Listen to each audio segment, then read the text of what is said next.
안녕. 오늘은 한국지리 첫 수업이에요. 어제 온라인 계약식을 잘 했죠? 오늘부터 공부를 해야 되는데 한국지리라는 교과목이 어떤 특성을 가지고 있는지, 뭘 배우는지, 그리고 오늘 나갈 내용에 대해서 설명을 해주도록 할게요. 오리엔테이션이니까 오늘은 수업이 길지는 않을 거예요. 근데 우리가 벌써 한 달 넘게 수업을 못 나가가지고 그냥 마냥 오리엔테이션만 하고 끝내기는 시간이 부족해요. 그래서 조금 수업 나갈 거니까 이해해 주세요. 용민이 이해해줘. 자, 그럼 수업을 나갈게요. 한국지리라는 교과목은 이제 수능 선택 과목 중에 하나죠. 여러분들 중에 수능을 선택해야 되는 학생들이 있을 거예요. 아마 대부분 최저 기준이라든지 해서 수능을 응시해야 될 텐데, 수능 과목을 선택할 때 국어, 영어, 수학 이런 건 정해져 있어요. 그런데 사회탐구, 과학탐구는 본인이 희망하는 과목을 선택해서 보는 거예요. 그 중에 선택 과목 중에 하나가 한국지리인데, 수능에서 많이 선택하는 사회탐구 과목 3대장이 있어요. 하나가 윤리와 사상, 하나가 사회문화, 그리고 또 하나가 한국지리예요. 이 한국지리 과목을 매니아들이 좀 있는데, 여러분들이 매니아가 될 수 있도록 선생님이 열심히 노력하겠습니다. 화이팅! 자, 한국지리 교과서 맨 앞쪽 교과서는 다 있죠. 교과서의 차례를 살펴보면 우리가 1년 동안 어떤 걸 배워야 되는지 쭉 나와 있어요. 선생님이 지금 마인드맵, 이런 걸 마인드맵이라 그러죠. 마인드맵으로 정리를 쭉 한 거예요. 우리가 배워나가야 될 내용이 뭐인지에 대해서. 이제 하나하나 살펴봅시다. 크게 대단원 7개로 구성이 되어 있어요. 첫 번째 국토. 우리가 살고 있는 땅이 어디부터 어디까지냐. 그리고 우리나라 땅이 역사적으로 어떻게 변해왔는가에 대해서는 아주 잠깐 다룰 거예요. 주 내용은 우리나라가 어디 있고 그 위치적 특성으로 인해서 나타나는 게 뭔지, 우리 삶에 미치는 영향이 뭔지에 대해서 공부를 할 거고, 그리고 영토 분쟁 이슈가 있는 곳. 대표적인 데가 울릉도 독도죠. 일본이 나쁜 놈들. 이렇게 말해도 되겠지? 일본 사람들이 독도를 잡고 자기네 땅이라고, 다케시마라고 하면서 자기네 땅이라고 우기니까 우리가 우리나라 영토에 대한 교육을 강화하는 차원에서 독도에 대한 내용도 일부 들어가 있습니다. 다음에 지형단원인데, 이 지형은 우리가 한국지리에서 좀 핵심 중에 하나라고 볼 수가 있어요. 뭐냐면 우리나라 산, 강, 그리고 바다의 특징 하나하나 지형에 대해서 배울 거고, 지형은 세부적으로는 산지지형, 하천지형, 해안지형, 화산지형, 카르스트지형. 카르스트지형은 석회암지형을 의미하는 거예요. 요거를 나눠서 이 지형들이 어떻게 만들어졌고 형성 과정이겠죠. 그리고 어디에 있는지 분포겠죠. 세 번째, 그곳에서 어떤 인간들의 삶이 이루어지고 있는지에 대해서 공부를 할 겁니다. 지리의 핵심은 그거예요. 첫 번째가 분포, 어디에 있느냐. 두 번째, 그곳에 사람의 삶이 어떻게 이루어지고 있느냐. 사람과 뗄래야 뗄 수 없는 게 한국지리 과목이고, 이게 한국지리의 매력입니다. 다음 세 번째, 기후. 기후는 지형과 마찬가지로 한국지리의 큰 축을 이루는 것 중에 하나예요. 지형과 기후를 합쳐서 우리가 자연지리라고 얘기를 해요. 지리는 크게 자연지리와 인문지리 두 가지로 나뉘어집니다. 근데 이 자연지리의 핵심이 지형과 기후예요. 지형은 방금 소개했고, 기후는 우리나라가 국토가 좁다고는 하지만 지역마다 차이가 굉장히 많이 나요. 우리가 살고 있는 태백만 하더라도 며칠 전에 눈이 왔어요. 다른 지역인 빈데, 지역이 조금 해도 우리나라가 해발고도 차이도 많이 나고, 그리고 동해안, 서해안의 차이도 커서 지역 간 기후 차이가 많이 나타나고, 그거에 따라 주민 생활도 다르게 나타나고 있습니다. 그래서 요거에 대해 공부할 거고, 그리고 최근에 나타난 기후변화, 대표적인 게 지구온난화죠. 그리고 미세먼지 증가, 이런 것들에 대해서 공부를 하게 될 겁니다. 선생님 얼굴 잘 보이나요? 좀 어색하네요. 다음에 이제 인문지리 내용이에요. 네 번째는 거주 공간, 우리가 살고 있는 지역에 대해서 설명을 하는 건데, 첫 번째 촌락의 변화와 그리고 도시의 발달. 촌락은 농촌 생각하면 돼요. 촌지역. 농촌 지역이 쇠퇴하고 있고 도시가 발달하는데 그 과정에 대해서 공부를 할 거고, 그리고 거주 공간에서는 두 번째 도시계획 및 재개발에서는 도시가 어떻게 계획적으로 형성이 되고 발달해 왔는지, 그리고 도시 내에서도 쇠퇴한 지역을 어떻게 재개발하고 있는지에 대해서 공부를 할 거예요. 그리고 도시 구조는 도시 안쪽이 어떻게 이루어져 있는지, 도시가 도심, 그리고 중간지대, 주변지대 이렇게 크게 세 개로 구성이 되어 있어요. 이 도시의 내부가 형성되는 과정, 그리고 내부의 특징에 대해서 공부를 하게 될 겁니다. 다섯 번째는 생산과 소비. 요거는 자원에 대한 내용이에요. 우리나라에 어떤 자원이 있는가? 그리고 농업의 특성은 어떻고, 공업의 특성은 어떻고, 서비스업의 특성은 어떤지에 대해서 공부하는 단원이라고 생각하시면 되고, 6단원은 인구에 대한 내용이에요.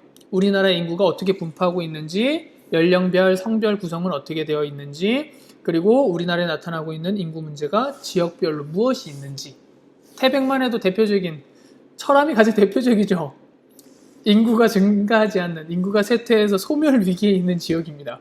이런 인구 문제에 대해서 다루는 게 이 단원이고, 7단원은 이제 종합하는 단원이에요. 그래서 이 단원을 따로 나가기도 하고 시간이 모자라면 조금 간략하게만 다루기도 하는데, 우리나라를 북한도 우리나라예요. 영토에 포함이 됩니다. 북한, 수도권, 강원도, 충청도, 호남지역, 영남지역, 제주도까지 해서 이렇게 나누어서 우리나라를 종합적으로 지역별 특성을 살펴보는 거예요. 우리 강원도를 흔히 사람들이 좀 우스갯소리로 감자국이라고 많이 얘기를 하죠. 그런 거 비슷한 이렇게 지역별 특징에 대해서 학습하는 단원이라고 생각하시면 돼요. 요게 이제 우리가 1년 동안 배울 내용입니다. 선생님이 어렵지 않게 잘 가르쳐 줄게요.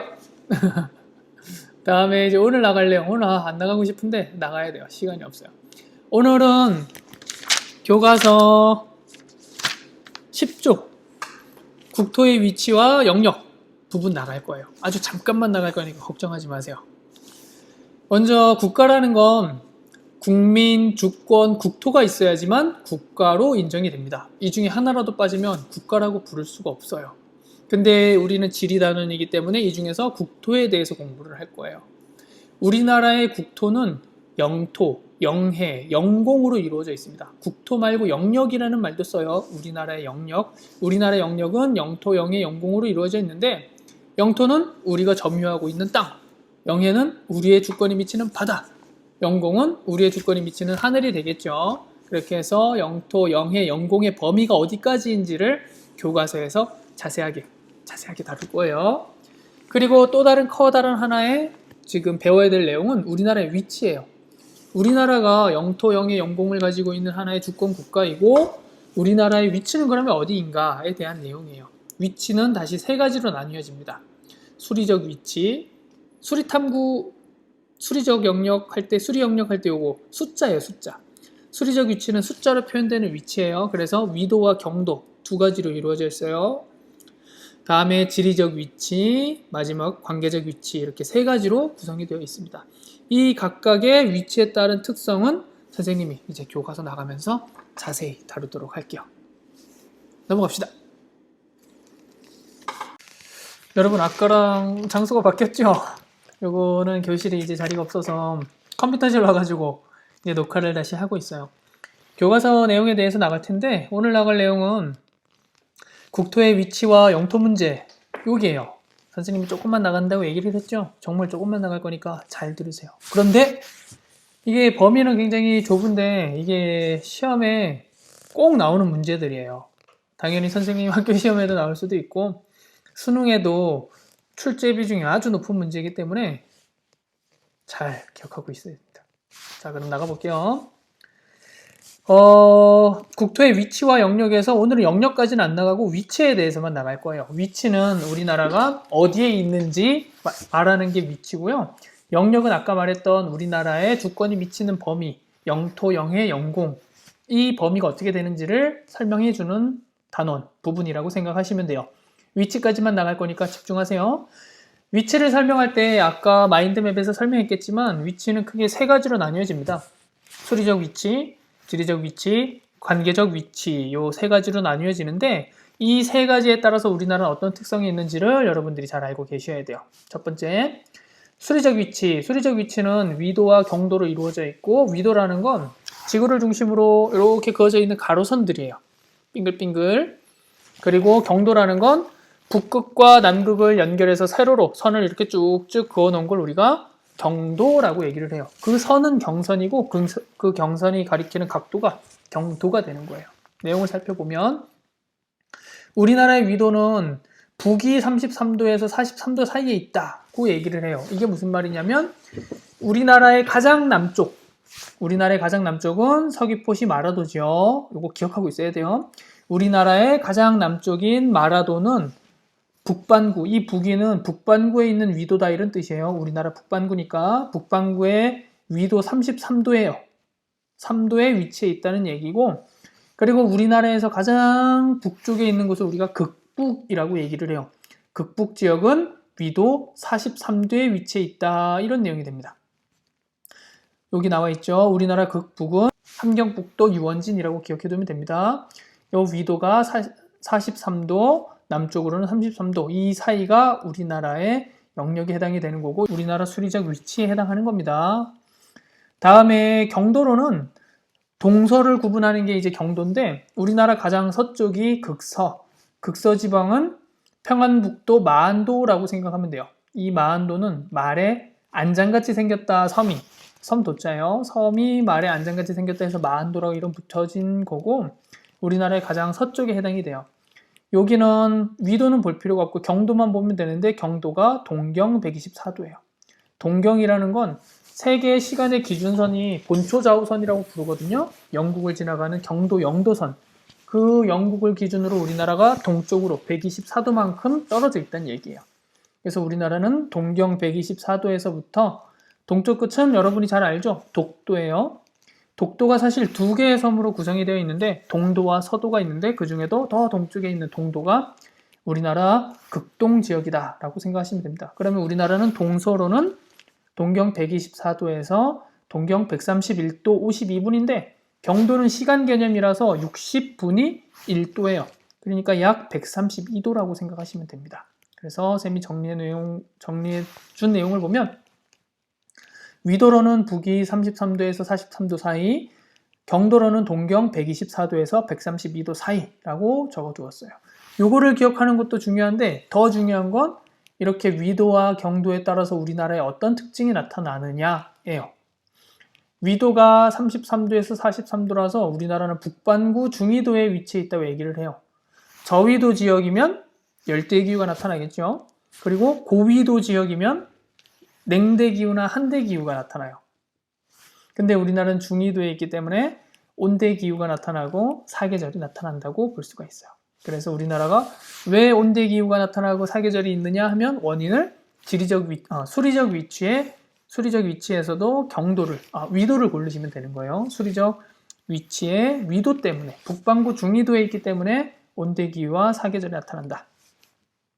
다음에 경도는 시간과 관련이 있어요. 아까 잠깐 얘기했었는데 시간을 재기 위한 기준선이 필요해요. 지구가 이렇게 구체라서 하루에 한 바퀴씩 이렇게 돌죠? 그걸 우리가 자전이라고 불러요. 구체니까 한 바퀴 돌면 몇 도 도는 거죠? 360도 도는 거죠. 360도를 24시간 동안 돌아요. 360을 24로 나누면 1시간당 얼마가 나오냐면 1시간당 15도가 나옵니다. 그래서 경도가 15도 차이 나게 되면 시간이 1시간 차이 나는 거예요. 그래서 전 세계에 있는 국가들이 대부분 15도, 15의 배수를 기준으로 시간의 기준선을 딱 정해요. 자, 그럼 우리나라 봅시다. 우리나라는 124에서 132 사이인데 이 124에서 132 사이에 15의 배수가 없어요. 그래서 우리나라는 120도랑 135도 중에 135도, 15의 배수인 135도를 우리나라 시간의 기준으로 정했어요. 그 국가의 시간 기준선을 우리가 표준 경선이라고 부릅니다. 우리나라의 시간 기준선은 동경 135도선이 되는 거예요. 동경 135도를 사용한다. 그래서 이게 우리나라 시간 기준이니까 본초좌우선, 경도, 영도선 생각해 보세요. 영도보다 135도 떨어져 있어. 그러면 시간 차이가 몇 도가 나냐면 지구가 9시간을 돌아가야지 원래 그 본초좌우선이 있던 곳에 우리나라가 도달하게 돼요. 이 얘기는 우리나라는 영국보다 더 동쪽에 있어. 135도만큼. 세계 시간 기준선이 영국이에요. 영국이 가장 힘이 강할 때 본초좌우선을 정했거든요. 자기 나라를 기준으로 했고 영국보다 우리나라 135도 동쪽에 있으니까 영국보다 시간이 9시간 빠르게 됩니다. 135를 15로 나누면 9가 되는 거예요. 그래서 지금 여러분들이 이 수업을 듣는 게 몇 시일지 모르겠는데 예를 들어 14시예요. 14시. 우리나라는 영국보다 9시간 빠르다 그랬죠. 우리가 14시면 영국은 몇 시냐면 영국은 우리나라보다 느려야 돼. 우리는 벌써 점심 먹고 오후지만 영국은 9시간 앞으로 가야 되니까 새벽 5시가 되는 거예요. 이해되나요? 조금 어렵죠? 이거는 이제 나중에 또 설명할 기회가 있을 거고 적어두시고 필기 꼭 해두세요. 필기가 과제니까. 다음에 이제 요거 우리나라의 사극에 대해서도 설명을 할게요. 하나가 빠져 있는데 우리나라 사극과 국토정중앙 요게 빠져 있어요. 우리나라의 극북은 함경북도 유원진, 극남은 마라도 아까 얘기했죠. 33도, 극동은 동도 132도, 약 132도, 극서는 평안북도의 마안도, 약 124도 동경, 국토 정중앙 여기가 빠져 있는데 여기 양구가 표시되어 있어요. 이 양구가 그냥 보기에는 약간 동쪽으로 치우쳐져 있죠. 강원도에 있으니까. 근데 우리나라 땅덩어리가 이렇게 동쪽으로 많이 튀어나와 있잖아요. 그래서 우리나라를 네모 박스 처리하고 네모 박스 한 이후에 X치를 이렇게 딱 했을 때 X를 했을 때 겹치는 부분이 양구라고 얘기를 해요. 그래서 양구가 국토 정중앙 지점이라고 지정이 되었고 거기서는 사람 몸의 가운데가 배꼽이죠. 그래서 배꼽 축제, 배꼽 마을을 지정했고 국토 정중앙 천문대도 운영하고 있어요. 알아두시면 되겠습니다. 다음에 지리적 위치. 지리적 위치는 지형 지물에 대한 상대적 위치라고 그래요. 땅과 바다에 대한 위치로 표현하는 게 지리적 위치인데 첫 번째 우리나라는 유라시아 대륙의 동쪽에 있어요. 유라시아 대륙이라는 건 유럽과 아시아를 합친 거예요. 유럽이 있고 아시아가 있는데 이 유럽과 아시아는 사실은 붙어 있는 거죠. 떨어져 있는 게 아니라 유럽과 아시아를 합쳐서 유라시아라 부르고 이 유라시아에서 우리나라는 동쪽 끝에 있어요. 그래서 유라시아 대륙 동쪽 끝에 있다고 얘기를 하고 우리나라가 유라시아 대륙 동쪽 끝에 있기 때문에 나타나는 특징이 연교차가 크다는 거예요. 이게 조금 어려울 수도 있는데 여러분이 여기 좀 집중해서 들으시면 돼요. 우리나라의 봄철이나 요즘은 그나마 괜찮은데 중국이 공장을 많이 멈춰서 봄철 되면 황사가 굉장히 심합니다. 어디서 오는 거죠? 중국에서 오는 거예요. 중국에서 황사 모래들이 바람을 타고 우리나라까지 이동해 오는데 중국에서 우리나라까지 불어오는 바람이 뭐냐면 편서풍이라는 거예요. 서쪽에서 불어와서 편서풍이라고 부르는데 편서풍이 불어오게 되면 우리나라는 중국에 있던 모래가 우리나라까지 도달하게 되는 거죠. 근데 유라시아 대륙 동쪽에 있기 때문에 우리나라는 항상 서쪽에서 불어오는 바람의 영향을 받아요. 서쪽에서 불어오는 편서풍 영향을 우리나라 많이 받는데 그 바람이 뜨거워지면 우리나라도 더워지는 거고 그 바람이 차가워지면 우리나라도 차가워지는 거예요. 여름에는 대륙 같은 경우에는 근데 굉장히 뜨거워져요. 여름에 해수욕장, 모래사장 생각하면 돼요. 이 모래사장의 특성이 어떻냐? 여름에 놀러 가면 발바닥이 엄청 뜨거워요. 금방 가열되거든요. 이게 육지의 특성이에요. 금방 가열돼. 그리고 겨울이 되면 또 금방 차가워져요. 그래서 온도가 빨리 올라갔다가 빨리 떨어지는 게 땅의 특징이에요. 물은 안 그래요. 물은 천천히 끓고 상대적으로 천천히 식습니다. 오케이? 이해됐나요? 그래서 중국 대륙에서 불어오는 바람이 여름에 중국 대륙이 뜨거워지니까 이 바람도 뜨거워져서 우리나라 오는 거야. 그럼 여름에 기온이 확 올라가겠죠? 그리고 겨울에 유라시아 대륙이 차가워져요. 그 차가워진 대륙을 지나온 편서풍이 우리나라에 오니까 겨울에는 엄청 추워. 그래서 우리나라는 여름과 겨울의 기온 차이가 커요. 그걸 우리가 연교차라고 그래요. 그래서 우리나라는 유라시아 대륙 동쪽에 있기 때문에 편서풍의 영향을 받게 되고 그래서 연교차가 큰 기후가 나타나게 되는데 이 연교차가 큰 기후를 뭐라 부르냐면 대륙성 기후라고 부르는 거예요. 이해됐나요? 영민 이해됐어? 지수 이해됐어? 이해됐죠? 조금 어려워요. 모르면 개별적으로 연락을 주세요. 그리고 우리나라의 또 하나의 지리적 위치는 반도국이다. 반도가 뭐냐면 바다를 향해 튀어나와 있는 땅을 반도라 그래요. 우리나라 보세요. 바다를 향해 이렇게 튀어나와 있죠? 여기서 봐도 그렇고 바다를 향해 튀어나와 있어요.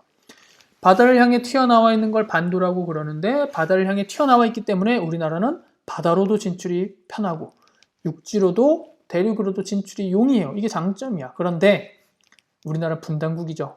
요 가운데 휴전선이 있어서 우리나라는 이 반도국이라는 장점을 제대로 활용하기가 어려워요. 우리나라가 통일이 된다면 아마 지금보다 훨씬 더 강한 힘을 가진 국가로 거듭날 수 있는 아마 기회가 될 거예요. 통일을 꼭 해야 되겠죠. 뭐 피난 이산 가족들을 위해서라도 경제적인 목적을 위해서라도 꼭 통일이 돼야 됩니다. 다음에 마지막 관계적 위치예요. 관계적 위치라는 건 관계에 따라 변한다는 거예요. 뭐 예를 들어 영민이랑 다혜랑 친했어. 관계가 좋은 거죠. 근데 영민이랑 다혜랑 둘이 싸웠어. 사이가 안 좋아져. 고정되어 있는 게 아니에요. 변하는 거예요. 그래서 이 관계적 위치라는 건 가변적 위치라고 얘기를 해요. 아까 얘기했던 수리적 위치, 지리적 위치는 짧은 기간에 변하지 않아요. 고정되어 있기 때문에 고정적 위치 또는 불변적 위치라고 얘기를 해요. 그래, 그에 반면 관계적 위치는 주변 국가의 관계에 따라 변하는 거라 가변적 위치라고 이름을 붙였고, 시대에 따라 우리나라가 어떤 위치를 가졌냐면 관계적 위치를, 조선시대와 그 이전에는 중국의 문화를 일본에 전달하는 전달자 역할을 했어요. 4대 문명 발생지인 중국에서부터 문화를 받아들여 우리나라가 나름의 문화를 꽃피우고 그 문화를 다시 일본으로 전달하는, 이 일본 생각이 진짜 나쁜 놈이네요. 우리나라 문화 다 받아서 성장해놓고, 그죠? 다음에 여담은 여기까지 하고, 그리고 일제강점기 땐 일본의 대륙 진출에 희생양이 되었다. 일본이 대륙으로 진출하려는 야욕을 가지고 우리나라를 침략했죠. 제국주의의 희생양이 된 거죠. 세계 2차 세계대전 때는 자유주의 세력, 미국을 비롯한 자본주의 세력과 그리고 중국, 러시아를 비롯한 공산주의 세력이 그 대결하는 장소로서 우리나라가 이용이 됐어요. 그래서 우리나라가 자본주의 세력, 공산주의 세력이 부딪히는 그 전쟁터가 되어서 6.25 전쟁이 발발하게 된 거죠. 우리나라는 폐허가 되고, 맥어더 장군이 그랬다죠. 우리나라를 보고. 전후 직후에 우리나라는 향후 100년간은 이 국가에겐 희망이 없다고. 그때 어땠어요? 100년이 채 가기도 전에 우리나라가 지금 코로나 극복을 선제적으로 해서 코로나 키트를 해외에 지원해주는 전도 유망한 국가가 되었어요. 우리나라 좋은 나라. 그리고 현재는 태평양 시대 중심 국가 됐어요. 선생님이 볼 땐 우리나라 이 코로나 위기를 극복하면서 태평양 시대 중심 국가로 도약했습니다. 미국이나 이탈리아나 독일이나 스웨덴이나 일본이나 다 확진자 막 늘어나고 있죠. 우리나라는 잡았어요. 코리아 파이팅. 여기까지 내용이 이제 수리적 위치, 지리적 위치, 관계적 위치에 대한 내용이고, 그거를 밑줄로 이렇게 쭉쭉쭉 쳐놓은 거예요. 굉장히 내용은 함축적으로 이 교과서 한 페이지로 나와 있는데 줄을 다 칠 수밖에 없었어요. 굉장히 어려운 내용이기도 하고 중요한 내용이기도 해요. 여러분들 모르면 꼭 선생님한테 다시 물어보셔야 됩니다.